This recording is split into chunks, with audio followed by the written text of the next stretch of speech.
Hello student, we have started program analysis chapter and we have completed algorithm, flowchart concepts. Okay, so what is mean by algorithm?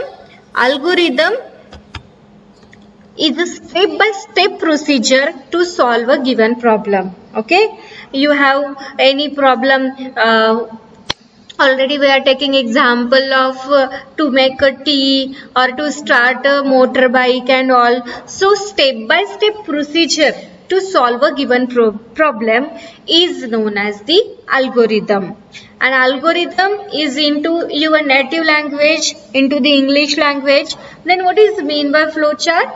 Flowchart is just pictorial representation of algorithm. Okay, algorithm is step by step procedure to solve a given problem and flowchart is a pictorial representation of algorithm.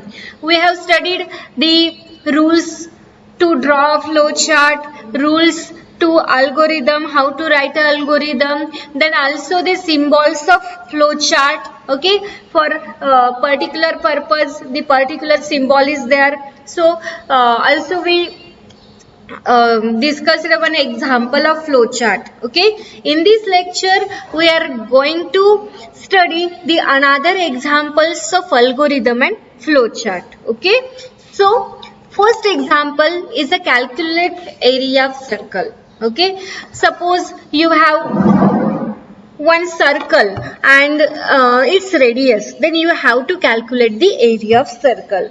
Then what is the solution of area to calculate the area of circle? You have to use the formula for that.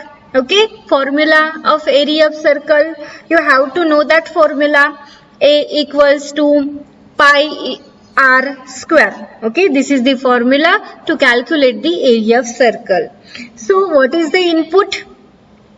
Radius is the input to calculate the area of circle. Okay, जेव्हा आपल्याकडे एखादा problem येतोय, आता हा problem काय आहे?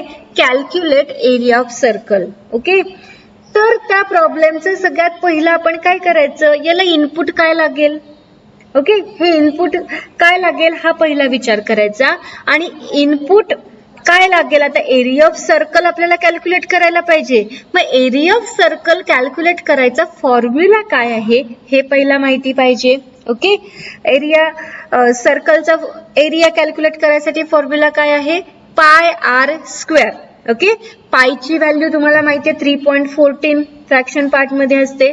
त्याच्यानंतर R, R म्हणजे काय? रेडियस, आणि रेडियसचा स्क्वेअर करायचा आहे. मग या फॉर्म्युलाने जर आपल्याला एरिया काढायची असेल तर त्याच्यासाठी रिक्वायरमेंट काय आहे? रेडियस. त्यामुळे आपल्याला युजर कडनं रेडियस पहिला घ्यायला लागेल आणि मग त्या रेडियस वरती डिपेंड तुम्ही एरिया कॅल्क्युलेट करणार आणि मग तो डिस्प्ले करणार. ओके, हेच आपल्याला अल्गोरिदम, हे सोल्युशन आपल्याला फक्त step by step as a algorithm घ्यायचंय. Okay, first step, input radius of circle, then calculate area using formula, and that formula is area equals to 3.14 into radius into radius. Okay, आपण कम्प्युटरला directly square कर असं सांगू शकत नाही. रेडियसचा square, square म्हणजे काय? That value is multiplied by that value. Okay, त्यामुळे तुम्हाला हा फॉर्म्युला असा लिहावा लागेल. आणि पायची व्हॅल्यू आपण डिरेक्टली घेतली आहे कारण पायची व्हॅल्यू काय कम्प्युटरला माहिती नसणार आहे. Okay, 3.14 into radius into radius.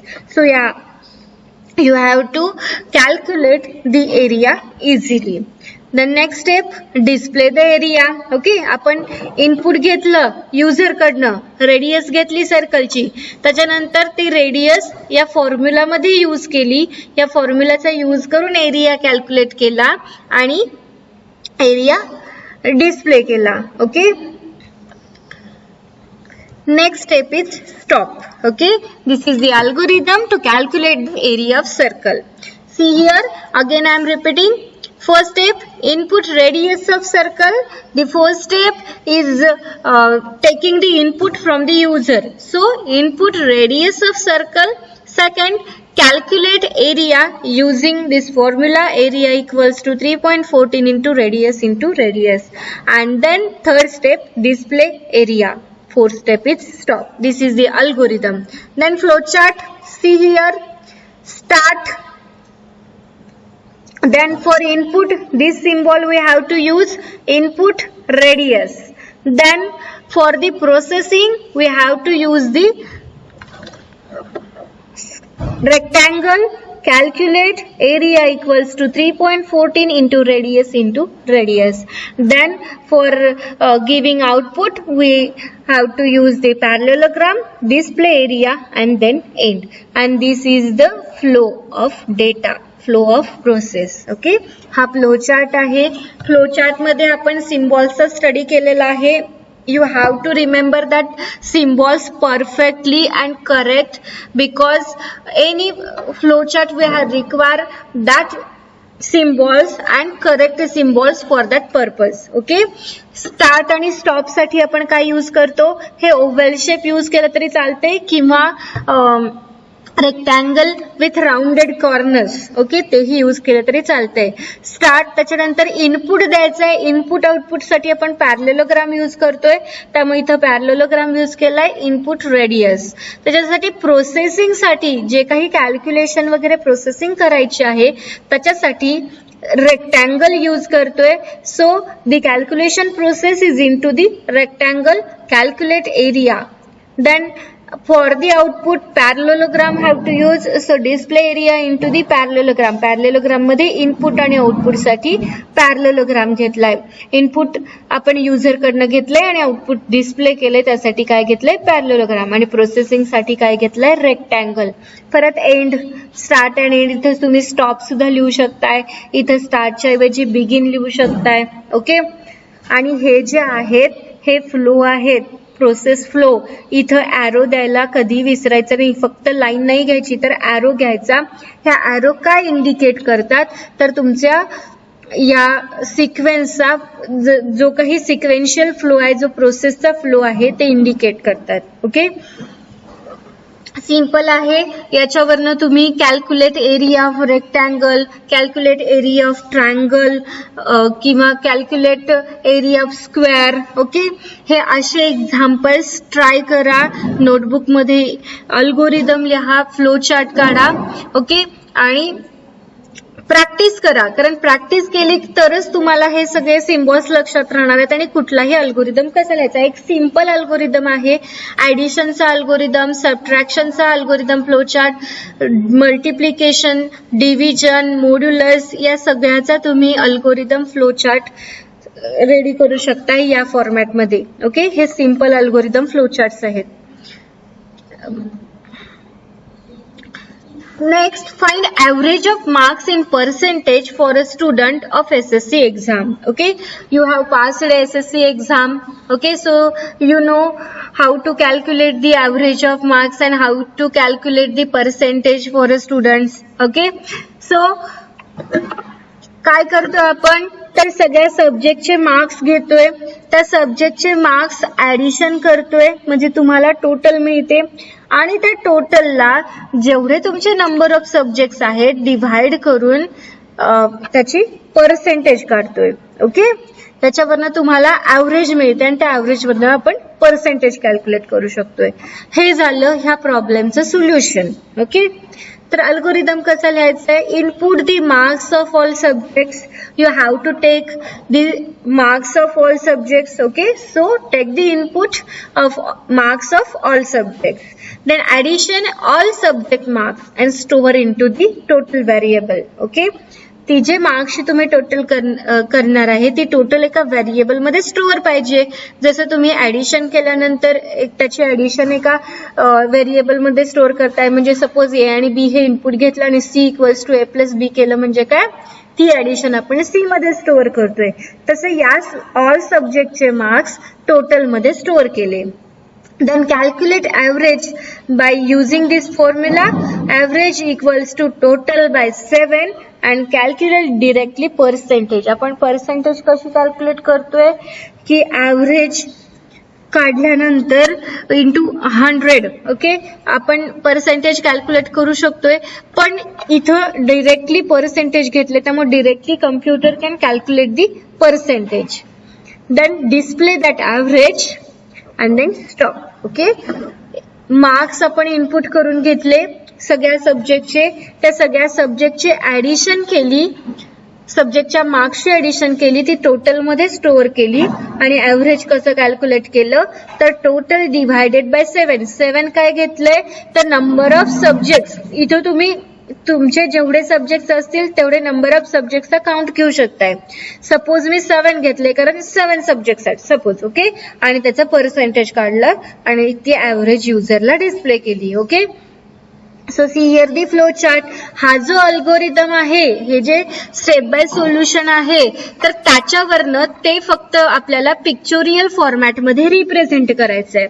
मग स्टार्ट आणि स्टॉप, ओके, स्टार्ट साठी सिम्बॉल, त्याच्यानंतर input read marks, input marks किंवा रीड मार्क्स म्हणू शकताय.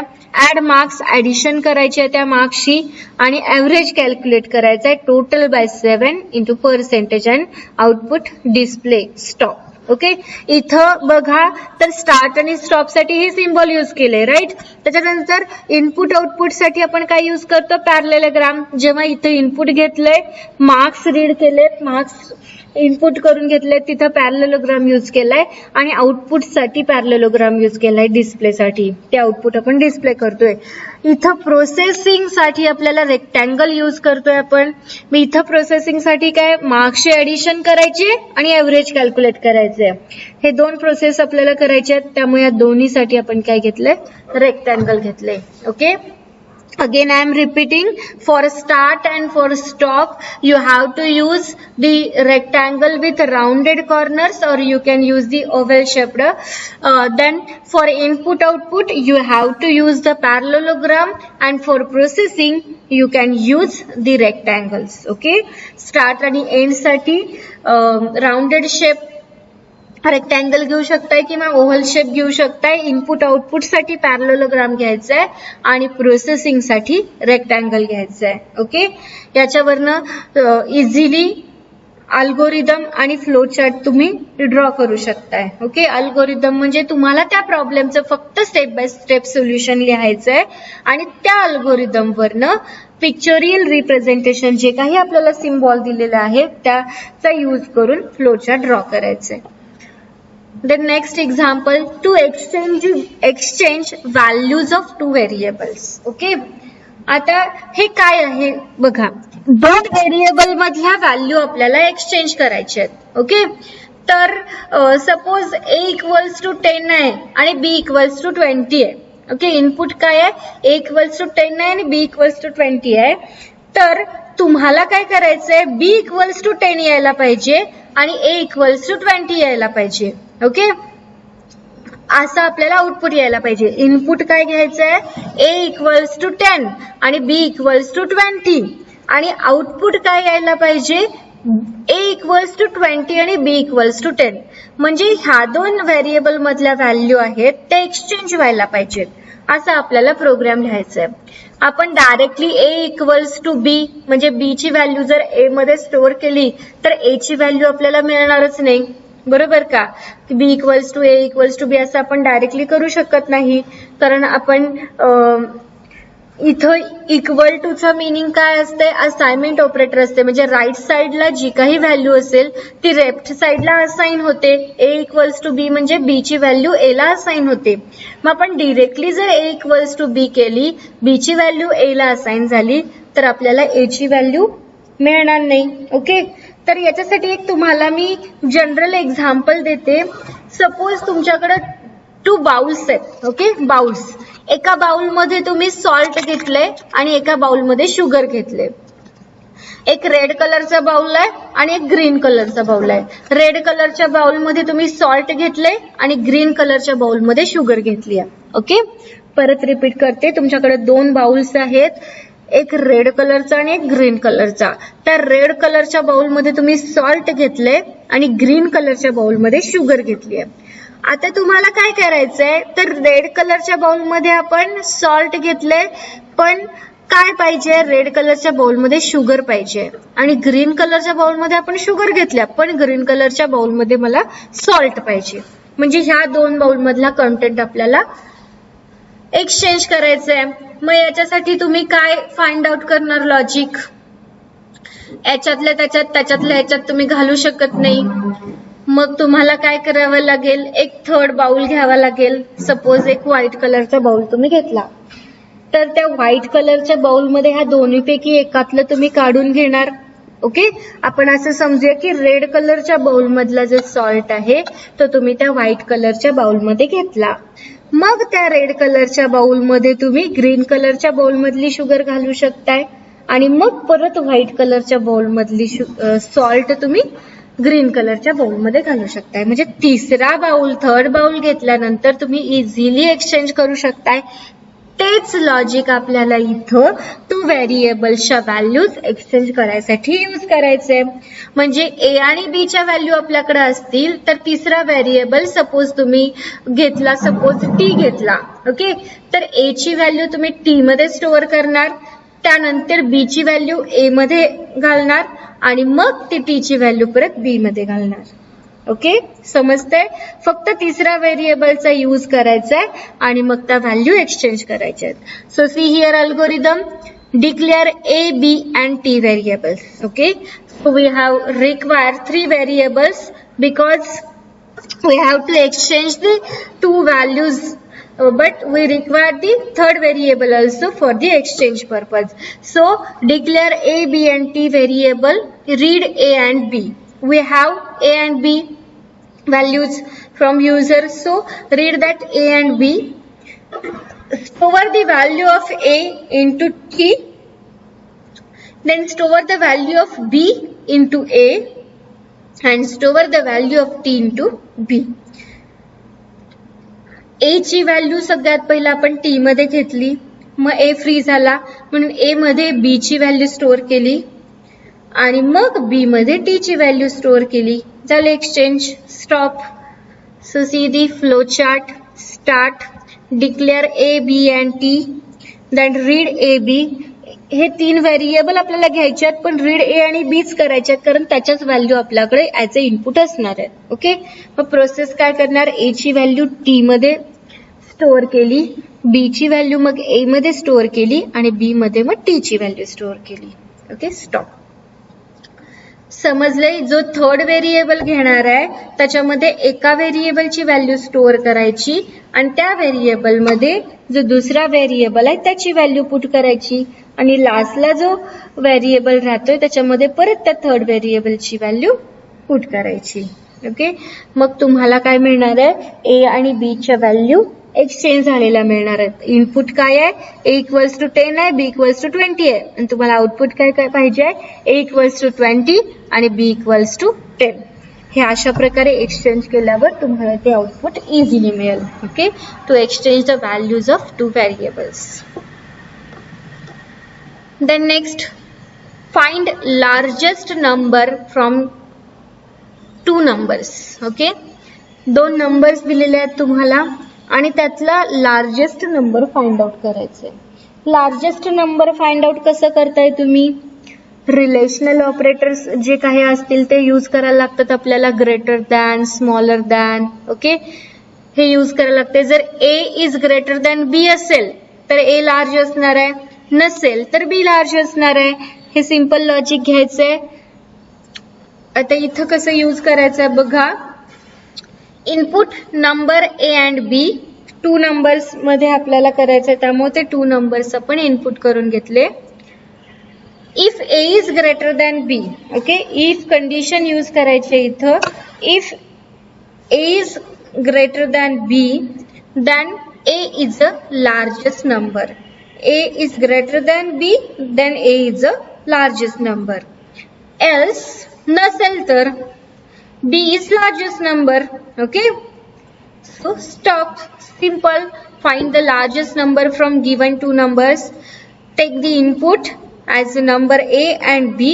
If A is greater than B, then A is larger. Then display result A is largest number, else B is the largest number.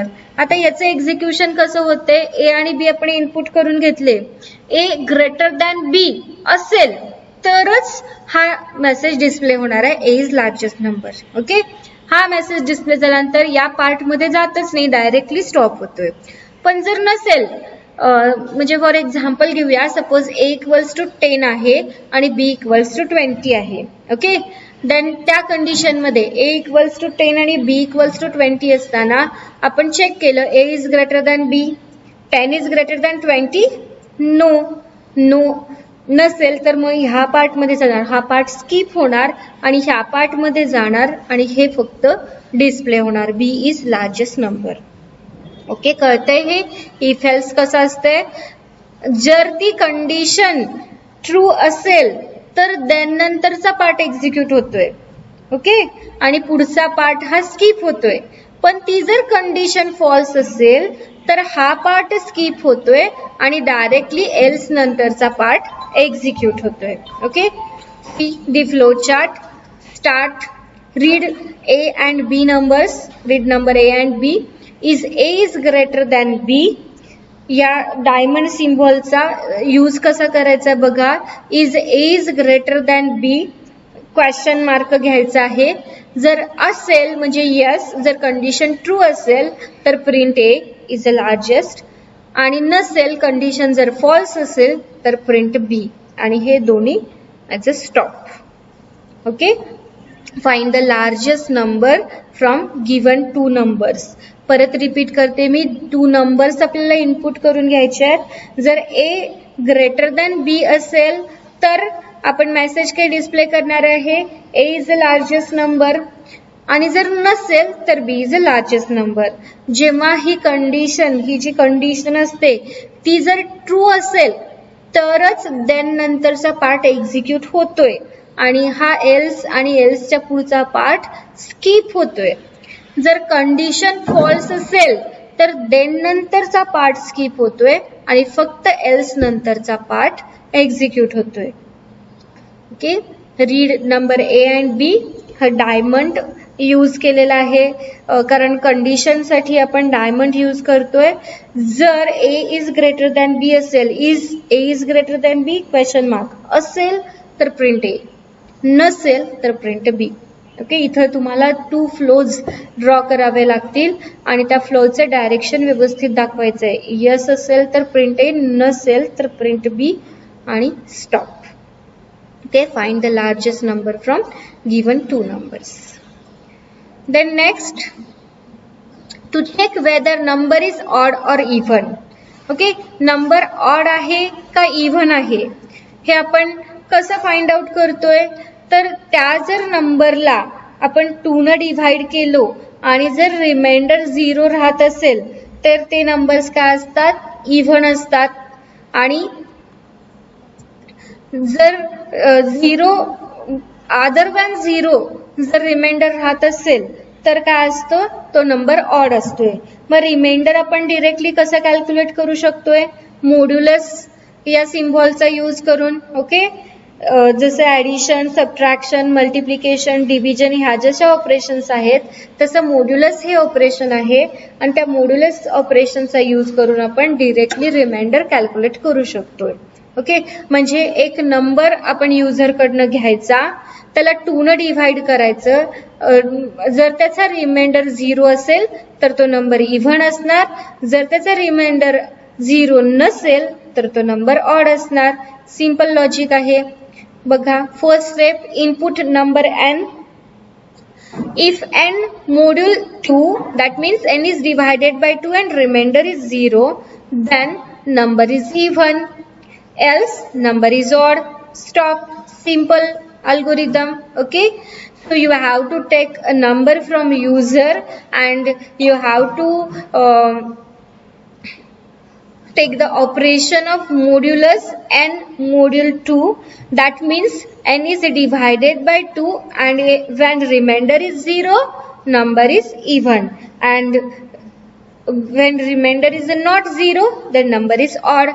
So see here the flow chart. जेव्हा असे conditions आपल्याला check करायचे असतात, जर असं असेल तर, नसेल तर, तेव्हा हा सिम्बॉल यूज करायचा आहे, डायमंडचा सिम्बॉल. जेव्हा कंडिशन्स असतात, आपण पहिले 3 एक्झाम्पल्स बघितले, ते पहिले 3 एक्झाम्पल्स आपण सिक्वेन्शियलचे बघितले. सिक्वेन्शियली प्रोसेस होते स्ट्रेट फॉरवर्ड. पण आता 4th एक्झाम्पलमध्ये, ग्रेटेस्ट एक्झाम्पलमध्ये आणि हा ऑड इव्हनच्या एक्झाम्पलमध्ये आपल्याला काय करायचे आहे, कंडिशन चेक करायची आहे. म्हणजे असे असेल तर हे होणार, नसेल तर हे होणार असं. ओके, तर flowchart, see here flowchart. Start, input number, then if number module 2 is exactly equals to 0, याच्यामध्ये कम्प्युटरमध्ये आपल्याला इक्वल्स टू जर यूज करायचं असेल तर 2 times इक्वल्स टू सिम्बॉल लिहायला लागतोय आणि त्याला एक्झॅक्टली इक्वल टू असं म्हणतात. आणि जर तुम्ही फक्त एकदाच इक्वल टू यूज केलं तर एकदाच इक्वल टू यूज करतोय याचं मिनिंग काय असतंय, तर लेफ्ट साइडची व्हॅल्यू राईट साइडची व्हॅल्यू लेफ्ट साइडला असाइन होते. पण जेव्हा तुम्हाला इक्वल टू साइन घ्यायचं असते तेव्हा 2 times इक्वल्स टू घ्यावं लागते. So if number module 2 is exactly equals to 0, if this condition is true, then display number is even, or if this condition is false, display this is the odd number. Okay, modulus हे एक operation आहे. जसं आपण addition, subtraction, multiplication, division घेतोय तसं modulus हे operation आहे. I think मॅथ्समध्ये तुम्ही बघितलं असेल. मॉड्युलस जर तुम्ही यूज केलं तर डायरेक्ट त्याचा रिमाइंडर तुम्हाला कळतोय. ओके, रिमाइंडर जर 0 असेल, कारण इव्हन नंबर म्हणजे काय, ज्या नंबरला 2 न डिव्हाइड होते त्या नंबर्सना आपण इव्हन नंबर म्हणतो, आणि ज्या नंबरना 2 न डिव्हाइड होत नाही त्या नंबर्सना आपण ऑड म्हणतो. मग 2 न डिव्हाइड होते म्हणजे काय, तर 2 न पूर्ण भाग जातोय म्हणजे त्याचा रिमाइंडर 0 यायला पाहिजे. ओके, मग तेच लॉजिक आपल्याला यूज करायचं आहे. If number is divided by 2 and remainder is 0, then this is the even number, and if remainder is a non-zero, then that number is a odd number. Okay, thank you so much. Stay home, stay safe.